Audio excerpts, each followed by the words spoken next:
اور ہم نے انسان کو مٹی کے خلاصے سے پیدا کیا ہے، پھر اس کو ایک مضبوط اور محفوظ جگہ میں نطفہ بنا کر رکھا، پھر ہم نے نطفے کا لوتھڑا بنایا، پھر لوتھڑے کی بوٹی بنائی، پھر بوٹی کی ہڈیاں بنائی، پھر ہڈیوں پر گوشت پوست چڑھایا،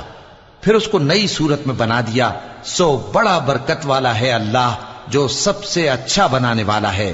پھر اس کے بعد تم مر جاتے ہو، پھر قیامت کے روز اٹھا کھڑے کیے جاؤ گے، اور ہم نے تمہارے اوپر کی جانب 7 آسمان پیدا کیے، اور ہم خلقت سے غافل نہیں ہیں۔ اور ہم ہی نے آسمان سے ایک اندازے کے ساتھ پانی برسایا، پھر اس کو زمین میں ٹھہرا دیا، اور ہم اس کے نابود کر دینے پر بھی قادر ہیں۔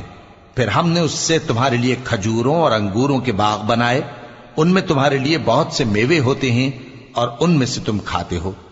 اور وہ درخت بھی ہم ہی نے پیدا کیا جو طور سینا کے دامن میں ہوتا ہے، یعنی زیتون